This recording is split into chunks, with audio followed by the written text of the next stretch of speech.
న్యాయవేదికకు స్వాగతం. ఈ మధ్య కాలంలో మనం చూస్తున్నాం ఫ్యామిలీ డిస్ప్యూట్స్ చాలా ఎక్కువైపోయినాయి అండి. మాక్సిమం 1-2 ఇయర్స్ కూడా కలిసి ఉండకుండా కోర్టుల చుట్టూ విడాకుల కోసం వెళ్తున్న కేసులు చాలా ఎక్కువగా కనిపిస్తుంది. కలకత్తా హైకోర్టు రీసెంట్గా ఇచ్చిన ఒక జడ్జిమెంట్ గురించి అండి. ఆఫీస్ కొలీగ్స్తో, లేడీ కొలీగ్స్ తోటి కానీ అతనికి ఫొటోస్ వీడియోస్ ఉన్నంత మాత్రాన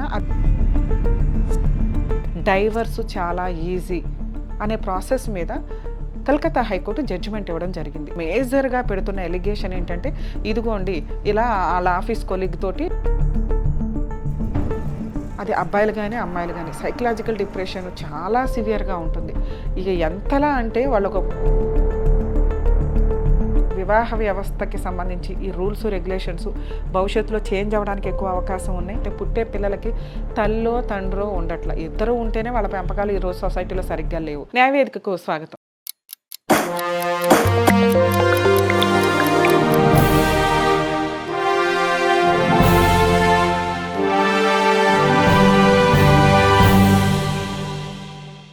ఈ మధ్యకాలంలో మనం చూస్తున్నాం ఫ్యామిలీ డిస్ప్యూట్స్ చాలా ఎక్కువైపోయినాయి అండి. అసలు మ్యారిటల్ సిస్టంలో డ్యామేజ్ ఎక్కువ వచ్చిందని మనం అనుకోవాలి. ఎందుకంటే వివాహ వ్యవస్థ నిలబడుతుందా లేదా అనే క్వశ్చన్ మార్క్ కూడా స్టార్ట్ అవుతుంది. మ్యాక్సిమం 1-2 ఇయర్స్ కూడా కలిసి ఉండకుండా కోర్టుల చుట్టూ విడాకుల కోసం వెళ్తున్న కేసులు చాలా ఎక్కువగా కనిపిస్తున్నాయి. ఒకవేళ ఒక 5 ఇయర్స్ రన్ అవుతున్నా కూడా అక్కడేమో మ్యారిటల్ రిలేషన్ హ్యాపీగా ఉండట్లేదు. దీనికి తోడు ఇప్పుడు ఈ వీడియోలో మాట్లాడుతున్న టాపిక్ ఏంటంటే కలకత్తా హైకోర్టు రీసెంట్గా ఇచ్చిన ఒక జడ్జిమెంట్ గురించి అండి. అంటే మియర్ ఫ్రెండ్షిప్ అంటే ఈ కేసులో ఒక కేసు ఎగ్జాంపుల్గా చెప్పారు. హస్బెండ్ ఆఫీస్ కొలీగ్స్తో, లేడీ కొలీగ్స్ తోటి కానీ అతనికి అమ్మాయిలు ఫ్రెండ్స్ ఉంటారు, గర్ల్స్ ఫ్రెండ్స్ కింద, ఫ్రెండ్స్ ఓన్లీ ఫ్రెండ్స్ మాత్రమే. అలా ఆఫీస్ కొలీగ్స్ తోటో ఫ్రెండ్స్ తోటో ఏదైనా టూర్ ప్రోగ్రామ్స్కో లేకపోతే ఏదైనా ఫంక్షన్స్కో లేకపోతే ఎక్కడైనా పార్టీలోనో కలిసి ఫొటోస్ వీడియోస్ ఉన్నంత మాత్రాన అది అక్రమ సంబంధం కిందకి రాదు. అలా అనవసరంగా అనుమానించి భర్తని సైకలాజికల్గా ఇబ్బంది పెడితే అది మెంటల్ క్రూయాలిటీ కిందకు వస్తుంది.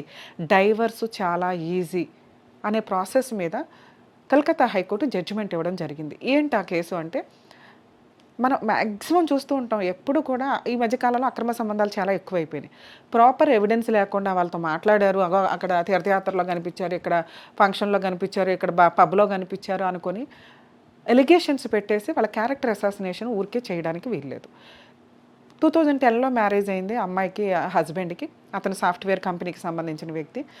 2012లోనే వాళ్ళిద్దరూ విడిపోయారు. విడిపోయిన వెంటనే మళ్ళీ అమ్మాయి 498 డివిసీలు ఫైల్ చేసింది. తర్వాత ఏదో కౌన్సిలింగ్ జరిగి మళ్ళీ ఇద్దరు కలిశారు. 2014లో ఒక పాపో బాబో పుట్టారు వాళ్ళకి.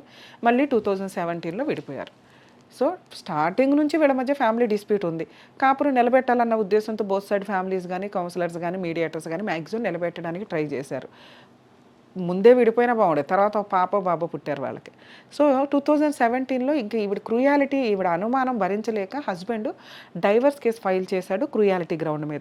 అందులో ఆవిడ కౌంటర్ ఫైల్ చేస్తూ మేజర్గా పెడుతున్న ఎలిగేషన్ ఏంటంటే, ఇదిగోండి ఇలా వాళ్ళ ఆఫీస్ కొలీగ్ తోటి ఇట్లా ఫంక్షన్లో ఉన్నాడు, ఇట్లా పార్టీలో ఉన్నాడు అని. సో పార్టీలో కొలీగ్స్ తోటో లేకపోతే ఫ్రెండ్స్ తోటో ఉన్నంత మాత్రాన అది అక్రమ సంబంధం కిందకి రాదు. దానివల్ల మ్యారిటల్ ఇది డ్యామేజ్ అవ్వాలి. ఎందుకంటే ఒక భర్తగా ఆయన చేయాల్సిన పనులు చేస్తున్నాడు, ఇంకా మిగతా క్రూయాలిటీల్లో ఆవిడ వైపు ఎక్కువగా కనిపిస్తాం. ఇది అనవసరంగా తనకున్న సైకలాజికల్ ప్రాబ్లం తోటి అనుమానిస్తుంది అనేది కోర్టు ఐడెంటిఫై చేయడం వల్ల ఈ కేసులో క్రూయాలిటీ గ్రౌండ్ మీద అతనికి డైవర్స్ డిక్లేర్ అయినాయి. మ్యాక్సిమం ఈ మధ్యకాలంలో మేము చూస్తున్నామండి, అది అబ్బాయిలు కానీ అమ్మాయిలు కానీ సైకలాజికల్ డిప్రెషన్ చాలా సివియర్గా ఉంటుంది. ఇక ఎంతలా అంటే వాళ్ళు ఒక కరెక్ట్ డెసిషన్స్ కూడా తీసుకునే పొజిషన్లో ఉండరు. వాళ్ళకి ఏం చెప్పినా అవతల వాళ్ళు చెప్పేది ప్రాపర్గా నమ్మకంగా అనిపించదు. వీళ్ళకి ఏది తోస్తే ఇక అదే కరెక్ట్. ఇక అడ్జస్ట్మెంట్ మెంటాలిటీ జీరోకి వెళ్ళిపోయింది. అత్తమామలు ఎప్పటి నుంచో దూరంగా ఉంటున్నారు. ఆల్రెడీ వీళ్ళిద్దరూ ఉంటే కూడా వీళ్ళిద్దరికీ హ్యాపీగా మ్యారిటల్ రిలేషన్ కంటిన్యూ అవ్వట్లేదు. మరి అది ఇండివిజువాలిటీయా లేకపోతే వాళ్ళు జాబులు చేసుకోవడం వల్ల వస్తున్న ఫైనాన్షియల్ వ్యక్తిగత స్వేచ్ఛ అనేది పక్కన పెడితే, మేబీ ఈ వివాహ వ్యవస్థకి సంబంధించి ఈ రూల్స్ రెగ్యులేషన్స్ భవిష్యత్తులో చేంజ్ అవ్వడానికి ఎక్కువ అవకాశం ఉన్నాయి. వీటికి సంబంధించి మ్యారేజ్ చేసుకోవడానికంటే ముందు ప్రీనిప్చువల్ అగ్రిమెంట్ అని మనకి వేరే కంట్రీల్లో ఉంటాయి. ముందుగానే అగ్రిమెంట్ రాసుకోవడం. ఇదే మాట ఎవరికైనా చెప్పామనుకోండి, వెంటనే వాళ్ళు ఏం మాట్లాడతారంటే మన వివాహ వ్యవస్థే నమ్మకానికి సంబంధించి అని. మీకు ముస్లిం మ్యారేజెస్ ఇవి చూస్తే అవి అగ్రిమెంట్స్. మ్యారిటల్ సిస్టమ్ అనేది ఒక అగ్రిమెంటే. బుక్‌లో రాసుకుంటారు, అగ్రీ అవుతారు, మెహర్ ఇస్తారు, ప్రొసీడింగ్స్ నికా జరుగుతూ ఉంటది. మన హిందూ దీనికొచ్చేసరికి వాళ్ళిద్దరూ శివపార్వతుల కింద లెక్క. ఆ మండపం మీద ఉన్నంత వరకు జీవితకాలం కలిసి ఉంటాము అని ఆ మంటపం మీద ప్రామిస్సులు చేసుకోవడం ఇవన్నీ. ఇంకా జీవితకాలం ఒక ఫ్రెండ్స్‌గా, భాగస్వాములుగా కష్ట నష్టాల్లో అన్నిటిలో ఉంటామని చేసుకొని, కరెక్ట్‌గా ఫంక్షన్స్, ఫోటో ఆల్బమ్స్ వచ్చేలోపే విడిపోతున్న సందర్భాలు. మరి అంత వివాహ వ్యవస్థ, దేవుళ్ళు నమ్మకం ఉన్నప్పుడు విడిపోకుండానే ఉండాలి. ఎప్పుడు విడిపోవాలి? అమ్మో! ఈ క్రూయాలిటీ మనం భరించలేము. ఈ పార్ట్నర్ వేస్టు, లేదా ఈ పార్ట్నర్‌కి నా వాల్యూనే తెలీదు అని ప్రాపర్‌గా అనిపిచ్చి మనం 100% ఎఫర్ట్ పెట్టినాక కూడా, ఎందుకంటే వ్యవస్థే మారిపోయింది. ఇప్పటికిప్పుడేదో చెప్పగానే వాళ్ళ ఆలోచన విధానాలు మార్చేయడం కుదరదు గానీ, ఆ వ్యవస్థలో కొంచెం మోరల్ వాల్యూస్‌తో కూడి నా పార్ట్నర్ వీళ్ళు కరెక్టు అనుకుంటే పెళ్ళిళ్ళు చేసుకోండి. అంతేగాని హడావుడి పెళ్ళిళ్ళు, ఆళ్ళ కుటుంబం, వీళ్ళ జాబు, వీళ్ళ శాలరీ, ఈ క్యాస్ట్ చూసుకుంటున్నారు, పెళ్లి చేసుకొని పోతున్నారు, తిప్పి కొడితే అమ్మ నచ్చదు, అత్త నచ్చదు, అక్రమ సంబంధాలు ఇవే నడుస్తున్నాయి. సో, ఇవి లేకుండా ఈ వ్యక్తితో నేను కంటిన్యూ అవ్వగలనని ఎంగేజ్‌మెంట్‌కి, మ్యారేజ్‌కి ముందు ఓ 5 మంత్సో, 6 మంత్సో గ్యాప్ పెట్టుకుంటే మీ మధ్య కమ్యూనికేషన్స్ ఎట్లా ఉంటాయి, ఏంటి అని. ఎందుకంటే ఈ మధ్యలోనే విడిపోయే వాళ్ళు ఎక్కువుంటారు. ఏదో ఒక మాట తోలటమో, లేకపోతే ఏదో ఒక పద్ధతుల విషయాల్లోనో, శాలరీస్ విషయాల్లోనో, కుటుంబానికి సంబంధించిన పెట్టిపోతల విషయాల్లోనో ఏదో డిస్ప్యూట్ నడుస్తుంది. ఇంకా ఆ మ్యారిటల్ రిలేషన్ నిలబడే వ్యవహారమే కాదు. ఒకవేళ అలా విడిపోతే ఎవరి ఎక్స్‌పెన్సెస్ వాళ్ళు చేంజ్ చేసుకోవాలి తప్ప, అబ్బాయి వాళ్ళు అదనపు కట్నం కోసం హెరాస్ చేశారండి, ఎంగేజ్‌మెంట్ అయ్యిందండి, ఇంకెట్లయినా ఆడినే చేసుకోవాలి, ఆయన చేసుకోకపోతే నేను ఉండలేను అని బలవంతంగా పెళ్ళిళ్ళు చేసుకోవడం వల్ల యూజ్ ఉండదు. అనవసరమైన కేసులు వేసి ఎక్స్‌ట్రా డబ్బులు వసూలు చేసి ఆ పాపాలు తీసుకుందామని అనుకోకండి. ఇక 2, ముందుగానే అగ్రిమెంట్ రాసుకునే సిస్టమ్ రాబోతుందేమో అని నా ఉద్దేశం. వస్తదని కూడా నేను అనుకుంటున్నా. ఎందుకంటే ఇలాంటి ఒక వీడియో చేసినప్పుడు ఈ మధ్య కాలంలో ఒక లవ్ మ్యారేజ్‌కి సంబంధించి తల్లిదండ్రులు, అబ్బాయి, అమ్మాయి తరపున వ్యక్తులు కూడా ఫోన్ చేశారు. ఏమని? అసలు ఇలా ఒక అగ్రిమెంట్ రాసుకొని, ఎందుకంటే అమ్మాయి తరపు వాళ్ళని నమ్మడానికి ఉన్నది ఒక్కగానొక్క కొడుకు. ఒకవేళ అమ్మాయి పెళ్లి చేసుకొని హడావుడిగా పెళ్లి చేసుకున్న తర్వాత వదిలేస్తాను అంటే అబ్బాయి జీవితం నాశనం అవుతుందని అబ్బాయి తల్లిదండ్రులు చాలా భయపడ్డారు, చాలా బాధపడ్డారండి. సో, వాళ్ళు అమ్మాయి తరపు వాళ్ళు విల్లింగ్‌తో రాసుకున్నారు ఒక అగ్రిమెంట్. ఏమని? ఇలా మేము జీవితకాలం కలిసుంటాం. ఇన్ కేస్ విడిపోవాల్సి వస్తే కోర్టుల చుట్టూ తిరగకుండా మ్యూచువల్ సెటిల్మెంట్‌కే వెళ్తాం. ఇగో ఈ టైంలో మేము ఇవి పెడుతున్నాం, వీళ్ళు ఇవి పెట్టుకుంటున్నారు. ఎవరియి వాళ్ళే. ఎవరి పెళ్లి ఖర్చులు వాళ్ళే. ఎవరికి సంబంధించి ఎక్కువ ఎక్స్‌పెన్సెస్ సొసైటీ కోసం పెట్టుకోవాలనుకుంటున్నారో అది వాళ్ళ ఓన్ రిస్క్‌తో పెట్టుకుంటున్నారు. అవి ఎంత పర్ఫెక్ట్‌గా రాసుకున్నారు. విడిపోవాలని కాదు. కర్మ కొద్దీ భవిష్యత్తులో విడిపోతే కోర్టుల చుట్టూ తిరగకుండానో, లేకపోతే అన్నెసెసరీగా సైకలాజికల్ డిప్రెషన్స్‌లోకి వెళ్ళకుండానో ఒక ముందస్తుగా రాసుకున్న అగ్రిమెంట్ కింద లెక్క. అది లీగల్‌గా వ్యాలిడా అంటే కాదు. కానీ ఒక సెటిల్మెంట్ ప్రపోజల్స్‌తో రాసుకున్నప్పుడు మోరల్‌గా ఆ కండిషన్స్ తోటే ఉండడానికి ఎక్కువ ఛాన్స్ ఉంది. ఒకవేళ లేరు అనుకోండి, అది one of the evidence document కింద ఉపయోగపడుతది. అదేమి శాసనం కాదు, అది లీగల్‌గా వ్యాలిడ్ కాదు మనకి. సో, కానీ ఒక బాండింగ్ తోటి ఓకే, ఇలాగా భవిష్యత్తులో కోర్టుల చుట్టూ తిరగకుండా వీళ్ళ మెంటాలిటీ కూడా 100% కాపురం నిలబెట్టుకోవడానికే ఉంది. తన శాలరీ ఏం చేయాలి, అమ్మాయి శాలరీ ఏం చేయాలి, ఇద్దరూ కలిపి ఆస్తుల్ని ఎలా కొనుక్కోవాలి అన్నీ పర్ఫెక్ట్‌గా రాసుకున్నారు. సో, అలా రాసుకున్న కేసుల్లో భవిష్యత్తులో మేబీ ఆళ్ళు 100% అంత బ్రాడ్‌గా ఆలోచిస్తున్నారు కాబట్టి కలిసి ఉండడానికి 99% ఛాన్స్ ఉంటదండి. కర్మ కొద్దీ ఏదైనా అటు ఇటు జరిగినా కూడా ఇట్లాంటి వాళ్ళు కోర్టుల చుట్టూ తిరగకుండా ఉంటారు. నేనేమి దాన్ని ప్రీనప్టియల్ అగ్రిమెంట్లు రాసుకోండి అందరూ అని నేను చెప్పట్లేదు గానీ, కాపురాలు పోగొట్టుకొని కోర్టుల చుట్టూ తిరగడం కంటే ఒక ముందు, ఎందుకంటే అగ్రిమెంట్లు రాసుకోవడం కాదు, మనకు ఆల్రెడీ ఒక సిస్టమ్ ఉంది.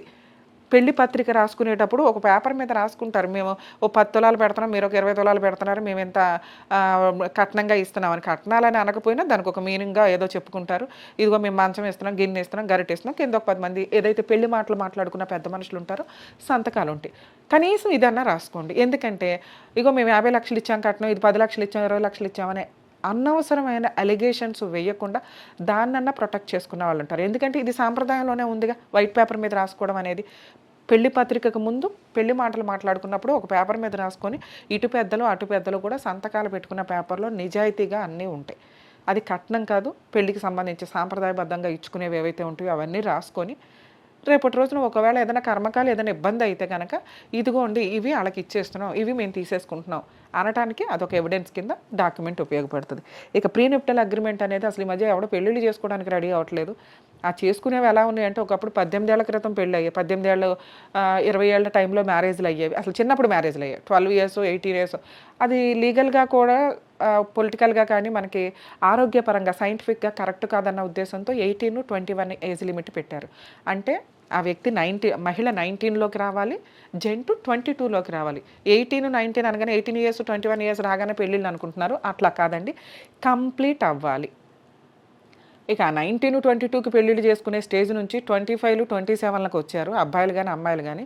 ఇప్పుడు కర్మ ఏంట్రా అంటే 30లు, 32లకి వచ్చి పెళ్ళిళ్ళు చేసుకుంటున్నారు. తీరా పెళ్ళిళ్ళై పిల్లలు పుట్టేసరికి వీళ్ళకి 40లు లేకపోతే పిల్లలు పుట్టకుండా ఐవీఎఫ్‌లు కోర్టుల చుట్టూ తిరుగుతున్న సందర్భాలు. సో, ఇవి కొంచెం ఆలోచించుకోండి. కరెక్ట్ ఏజ్‌లో పెళ్ళిళ్ళు చేసుకోవాలి. నిలబెట్టుకోవడానికే చూడాలి. మనల్ని నమ్ముకొని ఒక కొత్త వ్యక్తి మన జీవితంలోకి వస్తున్నారు. వాళ్ళకి తగ్గట్టు మనం చేంజ్ అవ్వాలి. అది అబ్బాయి అయినా, అమ్మాయి అయినా. వాళ్ళని యాక్సెప్ట్ చేయడానికి 2 సైడ్ల కుటుంబ వ్యక్తులు సపోర్ట్‌గా ఉండాలి గానీ, ఈళ్ళ కూతురికి ఫేవర్‌గా వీళ్ళు, వాళ్ళ కొడుక్కి ఫేవర్‌గా వాళ్ళు చెప్పుకుంటే నాశనాలయ్యేది మీ పిల్లల జీవితాలు మాత్రమే. నెక్స్ట్ ఈ ఈ ప్రాసెస్‌లో డిలే మ్యారేజెస్‌లో మేము ఎక్కువగా చూస్తున్నదండి వాళ్ళ ఆహారపు అలవాట్ల వల్ల గానీ, దేనివల్ల గానీ, ఒకటి సైకలాజికల్ ప్రాబ్లమ్ చాలా సివియర్‌గా ఉంటుంది. ఇంకొకటి పిల్లలు పుట్టడం అనేది. సో, ఎప్పుడో లేట్‌గా పెళ్లిళ్ళు చేసుకొని లక్షలు లక్షలు పోసి డాక్టర్ల చుట్టూ తిరగడం కంటే, కరెక్ట్ ఏజ్‌లో కెరియర్ చూసుకోండి. కరెక్ట్ ఏజ్‌లో పెళ్లిళ్ళు చేసుకొని, కుటుంబ వ్యవస్థను కాపాడడానికి ఎందుకంటే జీవితంలో ఒక పార్ట్నర్ లేకపోతే లైఫ్ ఎప్పుడు స్పాయిల్ అవుతూనే ఉంటది. మన కోసం ఆలోచించే ఒక వ్యక్తి మన ఇంట్లో ఒకళ్ళు ఉండాలని గుర్తుపెట్టుకోండి. అది అమ్మా, నాన్న కాదు. మన పార్ట్నర్, జీవిత పార్ట్నర్ అనేది కంటిన్యూ అవ్వడం. ఈ సృష్టి ఒకటి మనం ఎట్లా డెవలప్ చేసుకున్నప్పుడు దాన్ని ఫాలో అయితే బాగుంటుంది. ఇక సహజీవనానికి సంబంధించి చాలా ఎక్కువగా మనం చూస్తున్నాం. మేము లివ్-ఇన్‌లో ఉన్నామండి, లివ్-ఇన్‌లో అని. కోర్టుల్లో సంవత్సరాల తరబడి కోర్టుల్లో కేసులు పెండింగ్ అయిపోవడం వల్ల మేబీ మనకి కామన్ కోడ్ వస్తే కనుక 3 ఇయర్స్‌లోనే ఏ కేసు అన్నా క్లోజ్ అవ్వడానికి అవకాశం ఉంది. ఒకవేళ అలా వచ్చినప్పుడు కొంచెం త్వరగా మ్యారిటల్‌కి సంబంధించి కేసులకు సంబంధించి సొల్యూషన్స్ త్వరగా వస్తే సెకండ్ మ్యారేజ్‌లు చేసుకోవడానికి యూజ్ అవుతుంది. కేసుల్లో డైవర్స్ కేసు గెలిచిన తర్వాత కూడా మళ్ళీ అప్పీల్‌కి వెళ్ళి అక్కడ ఇంకో 5 ఏళ్ళు, 10 ఏళ్ళు ఉండడం వల్ల ఈ సెకండ్ మ్యారేజ్‌కి సంబంధించి ఒక క్వెషన్ మార్క్ లాగా అయిపోతుంది చాలామందికి. ఒకవేళ డైవర్స్ కేసు గెలిచి అప్పీల్‌కి వెళ్ళేలోపు మీరు ప్రాపర్ లిమిటేషన్ ఒకటి ఉంటుందండి. 30 డేసా, 6 మంత్సా అనేది. దీన్ని బట్టి మీరు చూసుకొని అక్కడి నుంచి నోటీస్ వచ్చేలోపు సెకండ్ మ్యారేజ్ చేసుకుంటే కనుక అది లీగల్‌గా వ్యాలిడ్. లిమిటేషన్ అయిన తర్వాత అండి నేను చెప్తున్నది. సెకండ్ మ్యారేజ్ ఎప్పుడు లీగల్‌గా వ్యాలిడ్ అంటే అప్పీల్ డైవర్స్ పెండింగ్ ఉండగా లిమిటేషన్ కంప్లీట్ అయినాక ఈ మధ్య గ్యాప్ ఏదైతే ఉంటుందో అది చేసుకునే సెకండ్ మ్యారేజ్ అది లీగల్‌గా వ్యాలిడ్.